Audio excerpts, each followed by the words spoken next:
Welcome to Side 1, Side B with Dave and Steve. I'm Steve. I'm Dave. And sitting with us today is my former Valley of Shadows bandmate, Clayton. Hello. Hi, Clayton. Hello. Hi, Clayton. Hello. Hello, Clayton. Hello, all of you. Steve and Dave. Welcome to the hot seat with Wally George. No. Don't warn me, punk.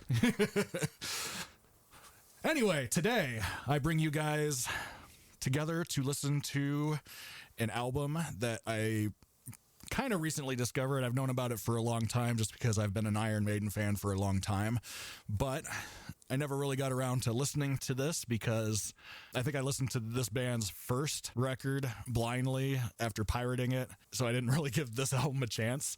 So today we are going to be listening to Bruce Dickinson's pre-Iron Maiden band SAMSON, specifically their third album, Shock Tactics, which is the second one that he actually sang on.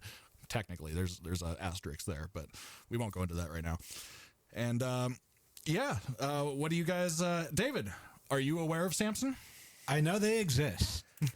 Did you know they existed before I told you they existed? I knew Bruce was in another band. I don't know if I could have told you the name of that band. Clayton, were you aware of this band before I brought it up? Vaguely, I knew that it was Bruce Dickinson's first band, but I had never taken the time to listen. And I know you didn't want to raw dog this one, so you listened to it before we brought you on. I did listen to it in the shower before. Well, and, let's we'll put a pin in that for now. But when I brought this band up, what did you think it was going to sound like? An Iron Maiden ripoff, honestly. I thought it would be an Iron Maiden ripoff, but obviously an early Iron Maiden ripoff. And I was surprised that it was a ripoff of a completely different band. Yeah, we'll get into that once we play side one. But yeah, I like going in, I would think it would sound a lot like Iron Maiden, but apparently it doesn't. So, well, a less good Iron Maiden would be my thought because people don't talk about it in hushed tones the way that they sometimes do with lead singers' original bands. So, yeah, this one doesn't really get talked about a whole lot. In fact, when I read Bruce's autobiography, he just kind of touched on it. His general vibe was he didn't think the band was very professional, and all they wanted to do was get drunk and smoke weed and play shows, and sometimes the shows were amazing and sometimes they were a fucking disaster, and you didn't know what you were gonna get.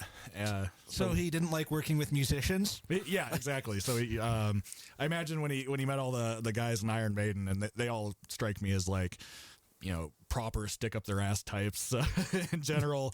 He was probably like, oh, this is my kind of scene here. But and they fired their singer that wasn't a proper stick up the ass type. So well, and it's funny because Clayton, you mentioned that you think that Paul Di'Anno should have just joined this band. Yeah, I think Paul Di'Anno should have joined SAMSON right after Iron Maiden. I think that would have actually been a good swap. I would have listened to that should have happened. But you know, hearing the SAMSON album after this, I think Paul Di'Anno would have done great with it. But instead, he decided to sound like Styx. Yeah. That's unfortunate. Which, if you haven't listened before, check our backlog because we've listened to exactly what Paul Di'Anno did right after Iron Maiden. Well, all right. So before we stick this record on, I gave you guys a bit of a primer listening to a few songs from the first SAMSON record. What did you guys think of the sound on that one?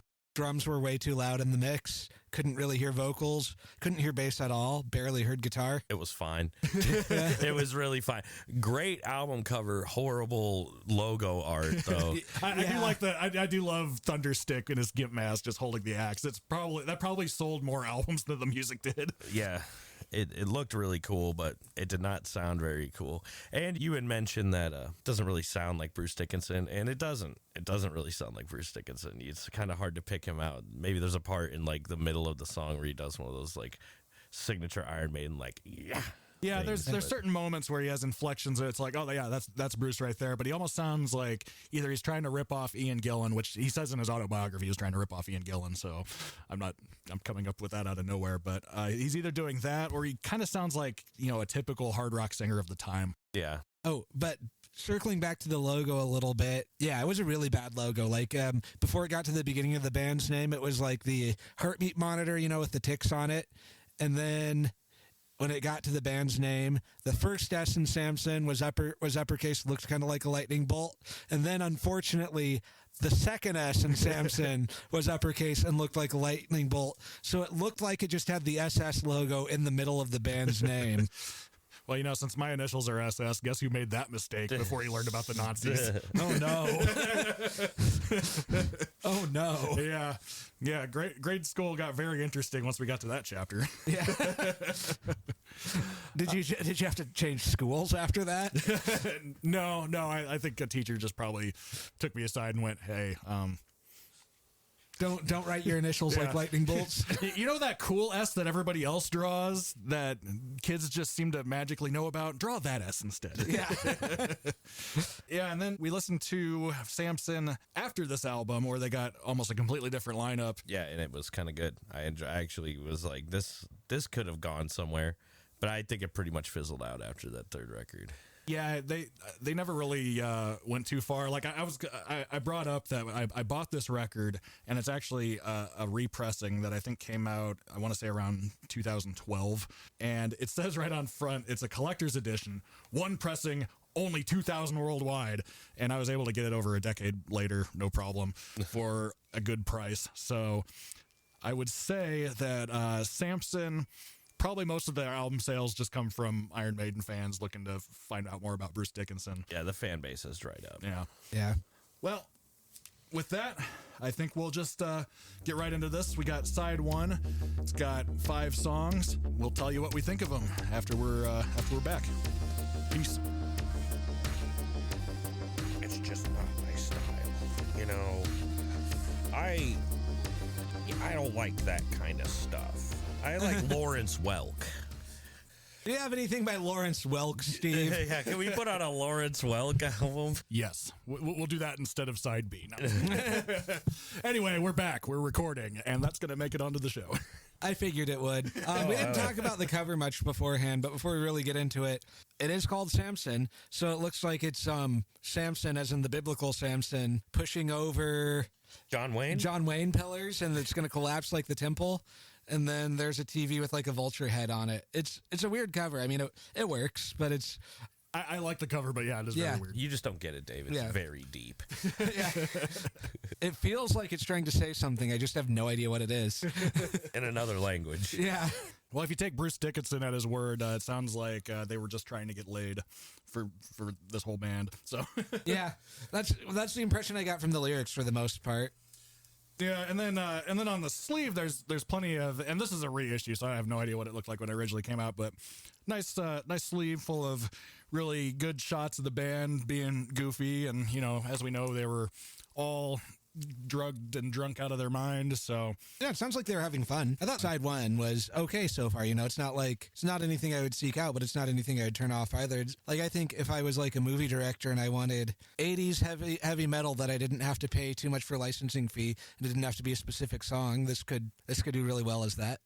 Just like what someone's listening to in their car to establish what year it is.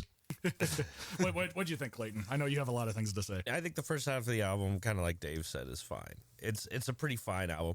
I think it's pretty obvious that Bruce Dickinson is the best one in the band. He's outperforming everybody on every song. The guitar, part of the guitar solo on Bloodlust, I really didn't like. but the first part was cool. It started cool at first, and the song is not the worst overall. The best song is the one that they didn't rate, though. Flying with the Angels. I don't know. I thought... Riding with the Angels. Riding with the Angels, sorry. Yeah, the best song is the one that they didn't write. Which, to connect in the side 1, side B multiverse, well, I guess it's not a multiverse if it's... Anyway, Continuity. The extended universe. Cinematic universe. Yeah, the side 1, side B albumatic universe is... Riding with the Angels was written by Russ Ballard, who also wrote a song. A song was covered by friend of the pod, Ace Frehley. So we got a connection to that album there. So back in the New York groove. Yeah, he was. I haven't heard him before all this, but apparently he was like a 70s glam guy. I should look at his stuff. There's a bunch of stuff that he frequently gets covered by a lot of bands from this era. I'm struggling to think of any other ones, but he comes up a lot. I think he had more success writing songs for other people than he did for himself. Oh, I wanted to bring up too that in Riding with the Angels, it uses that riff, that early 80s new wave of British heavy metal riff that every band uses. 2 minutes, it's the same riff as 2 Minutes to Midnight, and it's the same riff as Curse of the Pharaohs, and it just comes up all the time. It's that riff. I don't know what to call it, but that's like that riff. The chugging riff. Yeah. In Bruce Dickinson's autobiography, he hates the new wave of British heavy metal acronym because he's like, you can't say it. It's NWOBHM. It's NWOBHM. But yeah, we'll call it the NWOBHM riff. Yeah. It's quintessential. And it's too much of a mouthful to be a good, NWOBHM name. Yeah. My favorite track on this one is the second one, Earth Mother. My favorite one, Earth Mother. Earth Mother. Earth Mother. Earth Mother. Earth Mother. Hello, Earth Mother. Hello, Earth Father. Here I am at Camp Earthwater.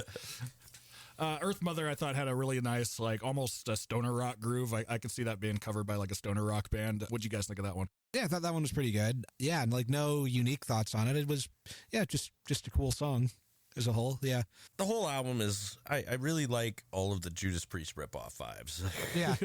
I know I brought it up a lot while we were listening to it, so I just want to get it out of the way. But it turns out that they're a Judas Priest ripoff band, not an Iron Maiden ripoff band. It definitely does have that rock and roll vibe. I feel like a bit of sad Wings of Destiny. Yeah, I think that they told Bruce Dickinson to sing like Rob Halford, and he was like, "No, I like Deep Purple instead." Yeah, but that's what they told Rob him. Halford? You mean Ian Gillan? Same thing, right? They both do the scream. And that music video you showed us that wasn't off this album, but was a different thing. Oh God, yeah, that had some strong, cheesier era of Judas Priest music video vibes. See that? I want to watch that movie. Apparently, that's a movie, Biceps of Steel. Huh. I think that track is one of the bonus tracks on, say, the CD edition of this one. Of course, I have the vinyl version. They couldn't be bothered to put the bonus tracks on the vinyl version. Not even the reissue of the vinyl version. Yeah, which, I already griped about that with Sabbath and their upcoming box set, not putting the bonus tracks on the vinyl versions. But, what can fuckers. You do? Yeah. Dave, Nice Girl was the next song. Generic 80s metal sex song. Yeah, it's fine. Yep. Yeah, this was the most rock and rollest song of all of them. It was about getting laid and girls, and honestly, I kind of ate it up. Yeah, there's an interview I brought up from Bruce Dickinson, where they asked him what his inspiration for songs were, and he basically said, "Yeah, getting laid." I mean, I was in my early 20s. He liked to fuck, and I mean, he was a good-looking guy back then. On that album, Minster, you're like, "Whoa, he was a handsome fella." Yeah. He probably got lots of tail back then. Probably still Short does. King too. Short King, 5'6", Bruce Dickinson or something like that. I've noticed a lot of metal lead singers are short guys. Mm-hmm. Compensating for something. Yeah. Shout out to all the Short Kings though. Yes. That reminds me of a story I saw in Blabbermouth recently where Neil Turbin, the original Anthrax singer, said that I didn't fire Danny Leichler for being taller than me. I just fired him because I didn't like his bass playing. Because Scotty Ian just goes around and saying, yeah, I think they fired him because Danny Leichler is taller than him. But yeah, I think when we were playing it, I remember, Clayton, you brought up that it very much sounds like a band that was fucked up on drugs at the time. Yeah, it sounds like everybody is really fucked up and Bruce Dickinson is doing his best. Yeah. And you could tell from that first record, he sounded more like a pub singer in a pub band, because it's very much like a pub band. Yeah. And then somewhere between that album and this album, he just completely upped his game. And that's probably why Iron Maiden was just like, yeah, come over. He wanted he wanted to be a pro singer. He decided to level up. Talent. Yeah, and he even says, I found an interview where he says, half the time in Samson, we were so fucked up, and it's a miracle I even remember making the first record. We were very stoned, and it was a druggy sort of band. We used to smoke a lot of dope. We used to drink a lot, and we used to do a lot of chemicals and go on stage in that state.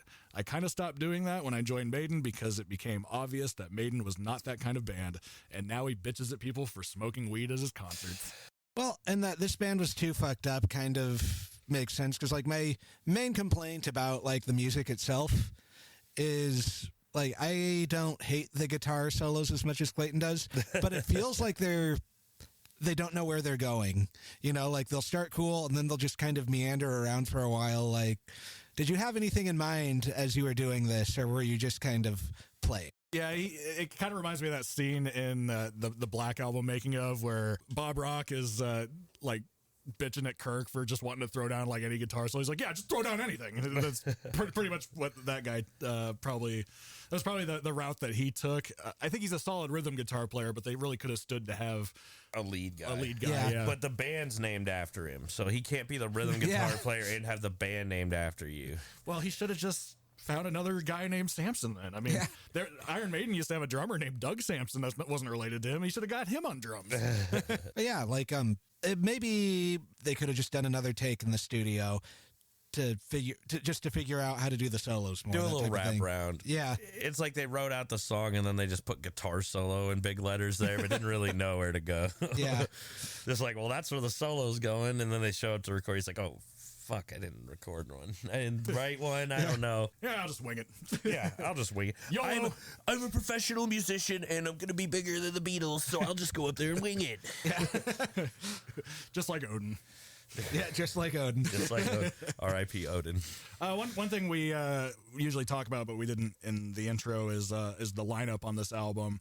Obviously, we know Bruce Dickinson, but in this band, they called him Bruce, and they issued the checks to him under the name Bruce, which made it difficult to cash, which always used to piss him off because he always needed to get groceries, and the bank wouldn't cash checks written out to him under the name Bruce. And the reason they called him that is because his name is actually Paul Bruce Dickinson. And so, he introduced himself as Bruce Dickinson, and at some point, they asked him what his name was, and he said, Bruce. And he's like, well, what's your middle name? Bruce. So then they just called him Bruce. And then when he got into Iron Maiden, the manager hated that and said, no more of that. Yeah. No more Bruce. Yeah, that sucks. Yeah. It's on the sleeve. Oh, it is. Oh, my God. That is but a even bad on the inside joke reissue, that should have stayed an inside joke. I'm surprised that Bruce Dickinson wouldn't have something to say about that. Wouldn't have something to be like, no, I'm credited as Bruce Dickinson. Like, I think he was just happy to be in what he considered a professional band at the time. Because it sounds like to me, the band he had before this was called Shots. And basically his thing is he would roast the audience between songs. So that's how he got his fame, is they'd play like a rock song, and then he'd be like, oh, you fucking people up front, fuck you. And then the guys from SAMSON were like, hey, let's get this guy in the band. Let's get that mean short guy. And from his perspective, I think SAMSON was a regional band at this time, so it was probably like a huge step up for him, which he later describes joining Maiden as going from like the little leagues to the major leagues like in a night, because he left a SAMSON gig and then he just started going on tour with Iron Maiden the next day, playing like gigs that were just like 10 times the size. Yeah. So then like Shots would be like T-ball? Yes. Getting back to the lineup thing here. Paul Samson on guitar, Clayton's favorite guitar player ever now. Yeah, I'm going to put him on the list. Thunderstick on drums, which... Thunderstick! He kind of overshadowed the band because he was kind of the band extrovert. They put him on the cover of Head On, like with him wearing a gimp mask and holding up an axe. And, it kind of reminds me of our friend Pete, infamous Def Leppard lover. He wore a gimp mask when he was in your band, Gong Farmer. Yeah, he did. On stage. It apparently got really sweaty. And, Thunderstick probably also got very sweaty. I wonder how that smelled. Holy shit.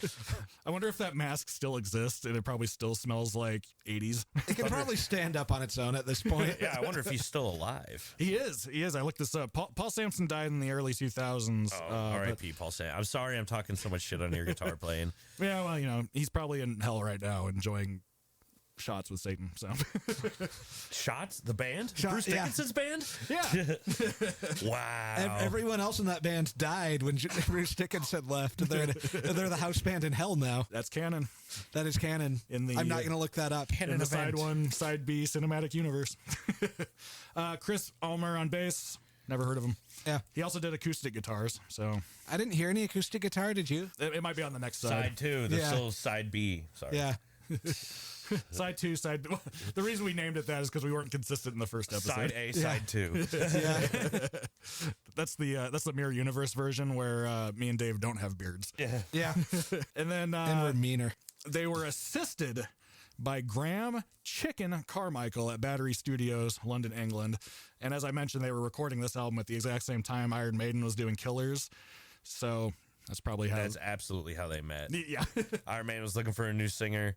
Bruce Dickinson was looking for a way out of a shitty band, and the stars aligned. Well, and they even talk about like seeing each other in the scene before, and Steve Harris was like, "Oh, that's a fucking great singer," and Bruce Dickinson said, "Oh, fuck, I want to front that band." So it was kind of just inevitable it was going to happen. Even to the point they auditioned Bruce Dickinson, didn't tell Paul Di'Anno he was out of the band for like a while. Whoa.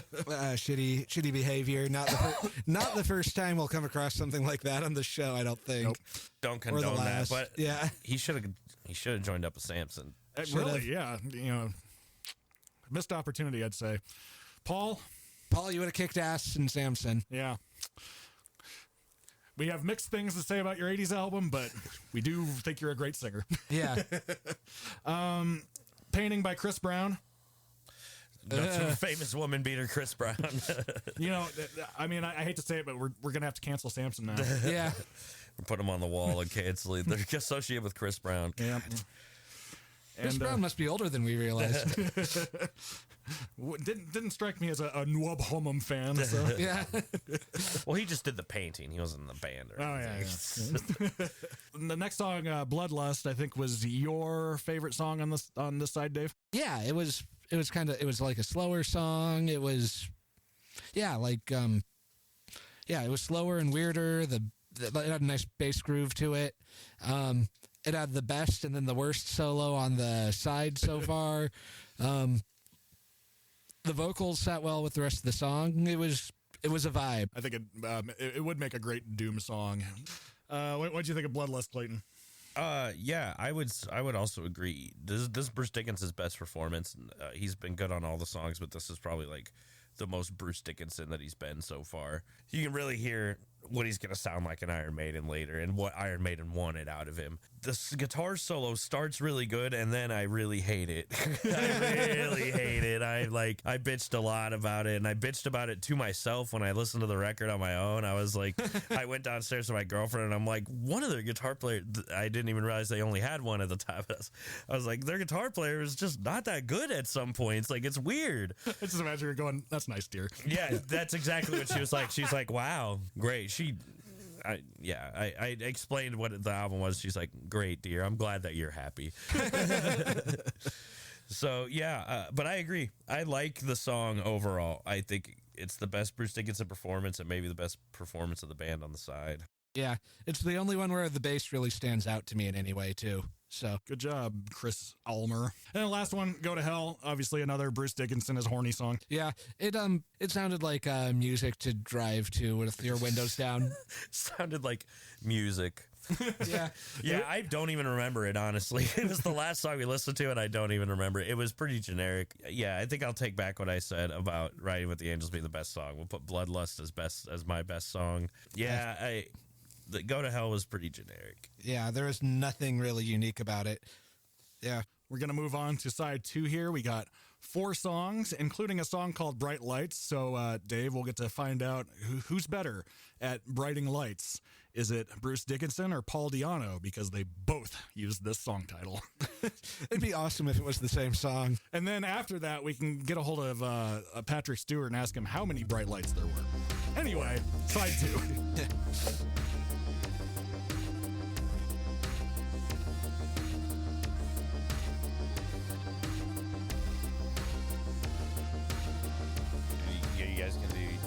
Trout mask replica.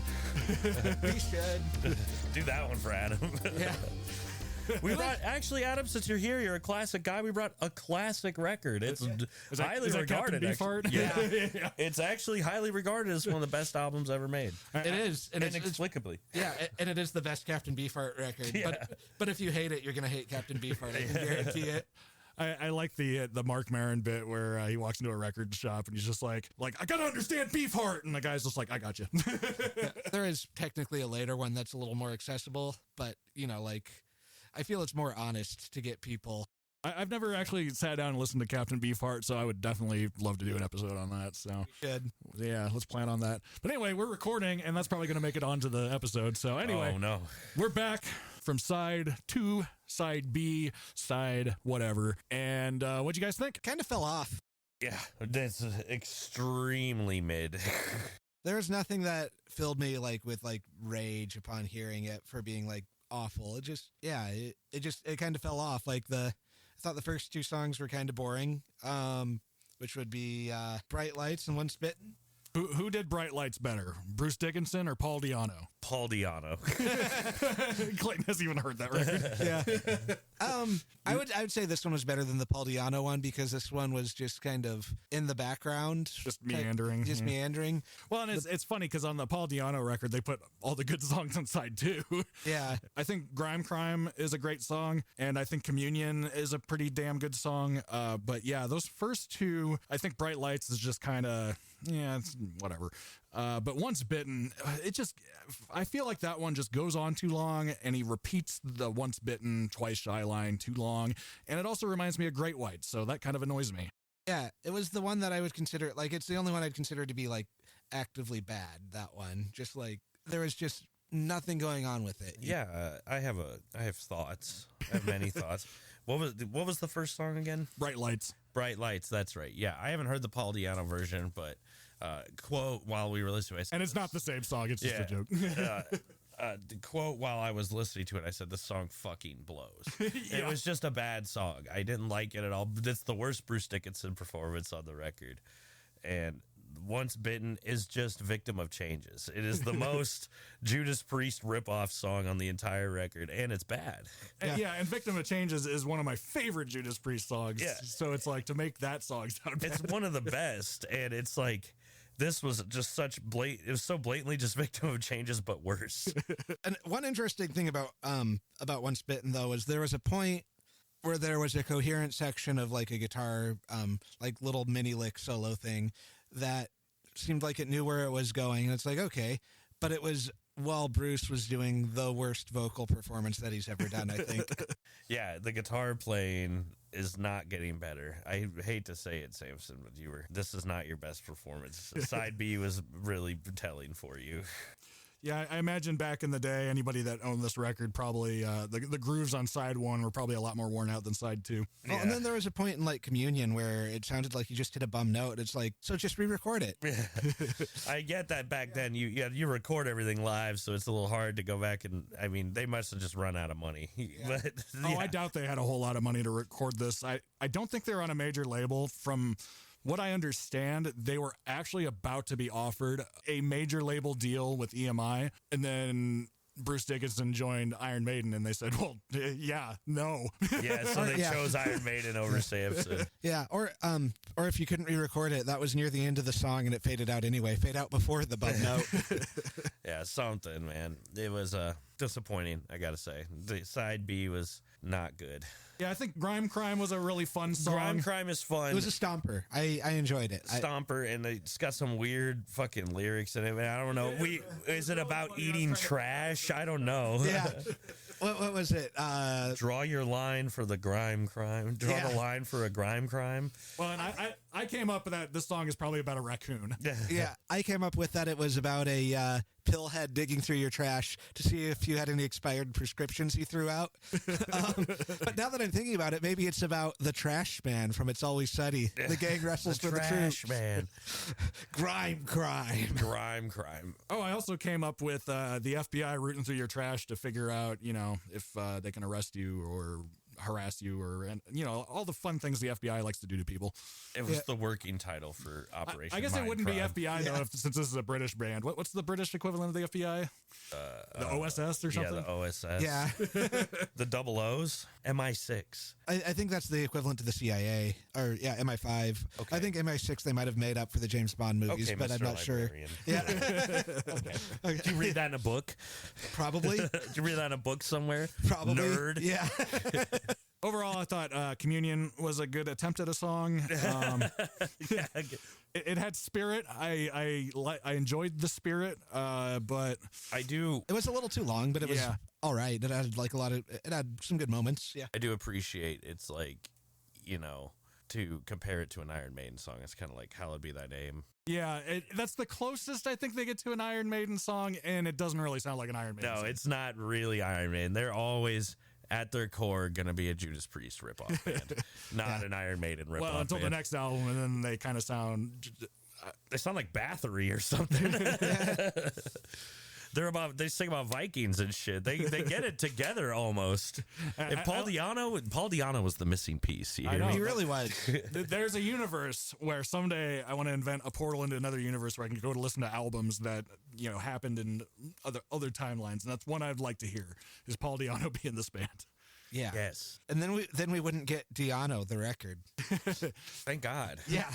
I know. What if he brought all these songs into Samson, though? Honestly, I think those songs could have worked if Samson played them the way they played them.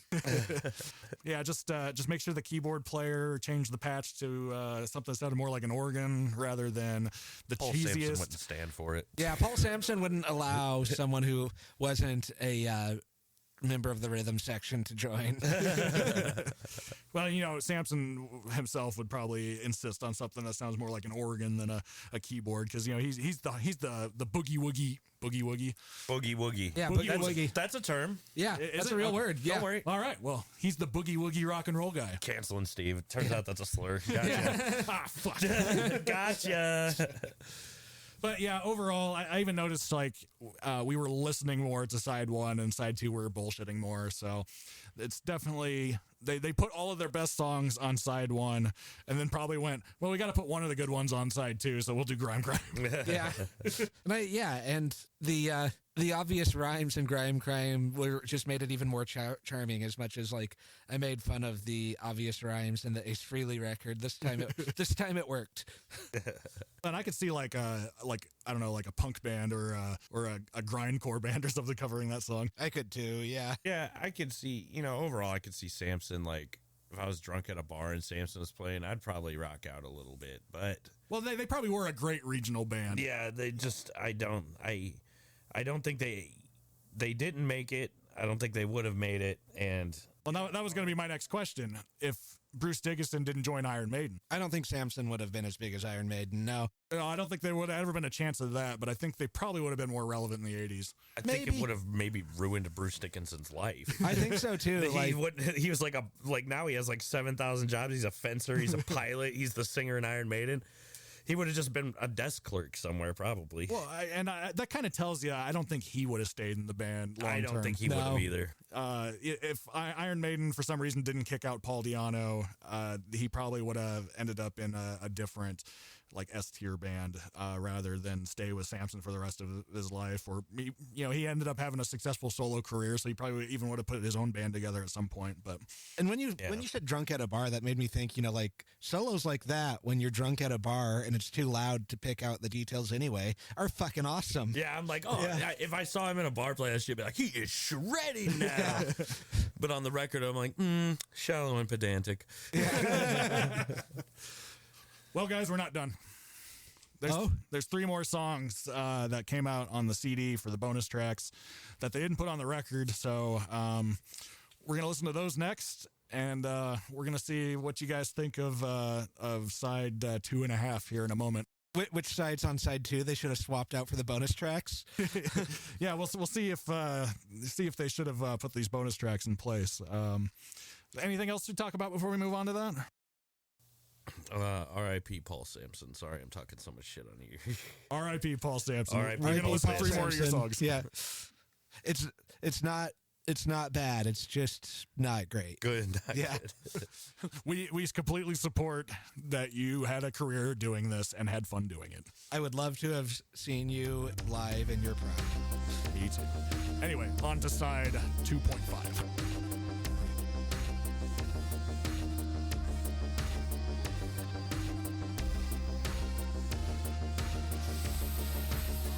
Okay, and those were the bonus tracks. What'd you guys think? They seemed like demos. Yeah, a lot of, at least one of them was very, obviously a demo in production. But, yeah, I feel like they sounded a lot like other songs on the record, and they just had to pick one.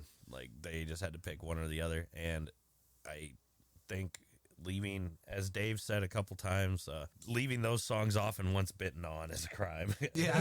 They could have picked something else besides that song. Was it A grime crime? Yeah, Yes. a grime crime, eating garbage. Yeah, I think all three of those, while not exactly noteworthy, were better than at least the first two side openers. Yeah. Yeah, I would say so. Little Big Man was funny. I think that's a Fleetwood. Paul Samson wrote that about Bruce Dickinson and made him sing it. It's a Fleetwood Mac situation. It has to be. There's no Yeah, other it has reason to be. that He's exists. talking about it. He's like, "Oh, you gonna leave to go to Iron Maiden, little big man?" And that, when we were listening to it, that reminded me of a story I saw in Blabbermouth recently where Danny Leichler is touring with Anthrax, and he was like their original bass player. And I guess Scott Ian just goes around and tells everybody that Neil Turbin, their original singer before Joey Belladonna, just fired the guy for being taller than him. And Neil Turbin was like, I didn't fire him because he was taller than me. I fired him because he sucked. But was he taller? He was, yeah. He was taller than like all the other guys in Anthrax because all of them are kind of little short guys. Yeah, Especially Scott Ian. I guess Frank Bellows kind of tall, isn't he? maybe. I don't know. I can't think about it. Like, I don't know. I hate to say it, but I don't know how tall all of the members in Anthrax are. And it's That's kind of just a not weird in thing my to know, memory yeah. bank. And it's kind of awesome when the bass player is towering over the rest of the band on stage, though. I think that makes sense. I mean, the bass player is the foundation, and you got to have a big, strong, sweaty foundation to just Absolutely. make the band throb. As a throbber myself, I know. I mean, what do they say about a good bass line? That it pulses? Yeah. It undulates. Big and thick and veiny bass lines. And that's how you talk about Danny Leichler's bass lines, which we will visit on a future episode because we're going to do the SOD record. So you have that to look forward to. Well, didn't the Who had a best of album called Meaty Beaty, Big and Bouncy, and it was a reference to each of the band members' nicknames, but it sounds incredibly phallic. Incredibly Phallic. That's the name of our next Alliterates album. I cannot see the Alliterates putting out anything resembling cock rock, honestly. It's too bad. Yeah. Might do a Samson cover, though. Little Big Man. Yes. Yes. I can see Sean singing that. Yeah.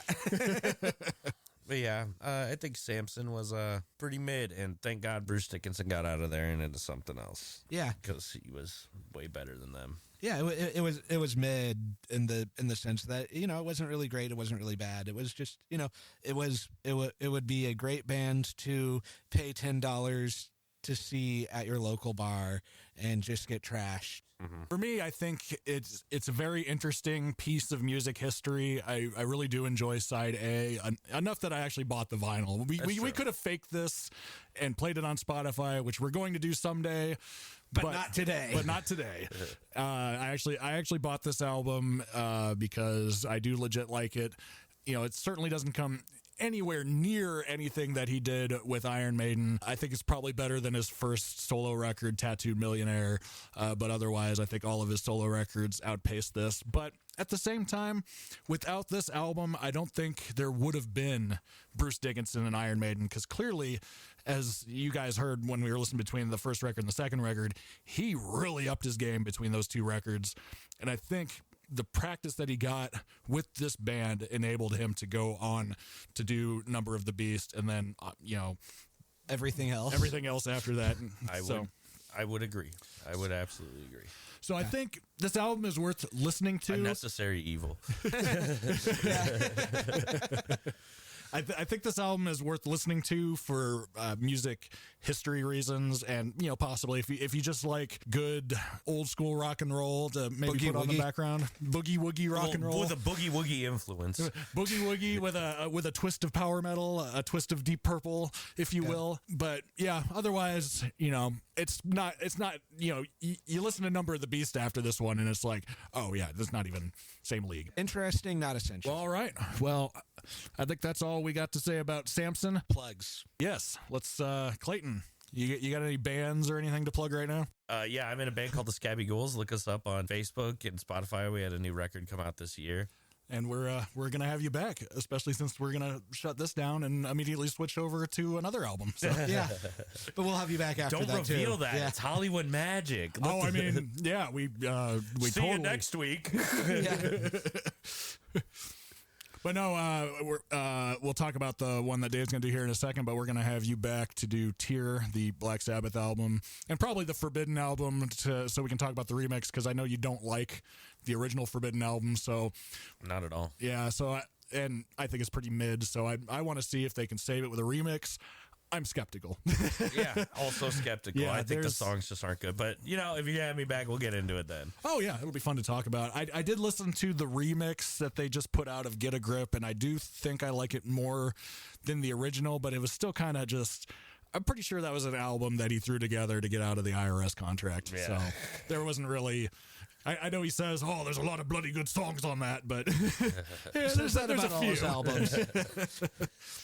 But I mean, otherwise, I think Tear and Cross Purposes were both really good albums that we'll definitely want to talk about. And I know you're as into Sabbath as I am. I do legitimately like Cross Purposes, so that'll be a good one. Yeah, that's a good one. So, Dave, which album are you bringing in for Clayton to listen to next? Next, we are going to shows you how far in advance we record these, but we are going to memorialize a fallen legend and listen to Big Black's first full-length album, Atomizer.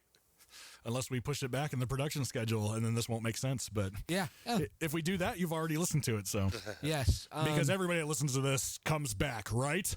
Yes. Future Steve here. Funny past me mentioned that because that's exactly what happened. Please go check out our backlog for this episode that has already aired. Thank you. At some point, though, too, in the near future, I would like to do a double album comp of a bunch of different punk bands from 1974 to 1982 that I bought on Record Store Day, which I think is really cool. And just kind of hey, what if rather than giving the history of one band, let's look at the history of a movement type of thing. And then also sometime in the near future, gonna do Per Ubu's first album, Modern Dance. And then I think down the line soon, I want to do early to mid 80s Sparks album when they were at their kind of new wave phase after they had finished being disco. So yeah, that's what you have to look forward to. Future Steve again. So some more production time shenanigans here. Our previous episode is actually on Sparks. So if you're interested in that, go check it out. It isn't quite the one he was describing here, so we'll probably do that one later, but it is one of their disco albums, and it was very interesting. Anyway, back to our previously planned pluggables. And on my side, I'm planning on bringing in the Judgment Night soundtrack where they paired up a alternative artist with a rap artist at the time. And I think that one has a number of bangers. I'm reading Serge from System of a Down's autobiography right now, so I'm planning on bringing in his Harakiri album, a solo album that he did in 2012 that isn't really like a heavy metal album, but I think is a really good album in itself. Clayton and I were just talking about Captain Beyond, so we've just added that to our list now. And Clayton, I think you want to bring an album in of your own soon. Yeah. Next time I'm on, I was thinking I got a record from a band from Seattle in the 80s. They were a thrash band. They're called Coven. That's pretty good. There's been a lot of bands called Coven, but these ones they're raunchy and they're fun, and I think it's a good listen. Would you say they're the best band called Coven? I guess we'll decide that when we listen to the album. All right. Of all the bands named Coven, this is one of them. Yeah. This is a band named Coven. And then I think we'll have Adam joining us for Agents of Oblivion, the Dax Riggs album after he left Acid Bath. And I think Sean wants to bring in REM, wasn't it? Yeah, I think Sean's going to bring in Murmur at some point. And then I think he's also, speaking of Steve Albini, going to bring in Surfer Rosa by the Pixies at some point. All right. So lots to look forward to. Subscribe to that stuff and allow us into our lives and pretend that we're your friends, because this is the ultimate friendship simulator. Yes, allow us into your podcast feed and then let us speak to you through your earbuds so it sounds like our voices are in your head. Then we are your friends. and then buy our music. Buy our because music. That's basically what we're doing this for. I guess. I don't know. I don't know. Maybe if this ends up being continues to be much more successful than our music, maybe we'll eventually do Patreon or something. Who knows? Who knows? Or instead of a Patreon, just buy the Nothing New EP every month. Yes. Just give it to a friend. Well, all right. Well, everyone go out there and listen to Samson and Dave. Catch you on the flip side. Peace. On the flip side, that's a good one.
Side 1, Side B is a Floof Goof Studios production. Check us out on the interwebs by going to my website, killrockmusic.com. That's KILRAVOCK music.com. And there's a tab for Side 1, Side B. And additionally, you can check out me and Dave's projects, The Alliterates and Lucid Fugue, respectively. You can also check us out on Instagram at Killrock Music SWS and Dave_Diction. You can also check out our subreddit, Side 1, Side B, and there I post various updates and memes and other bullshit. Thank you.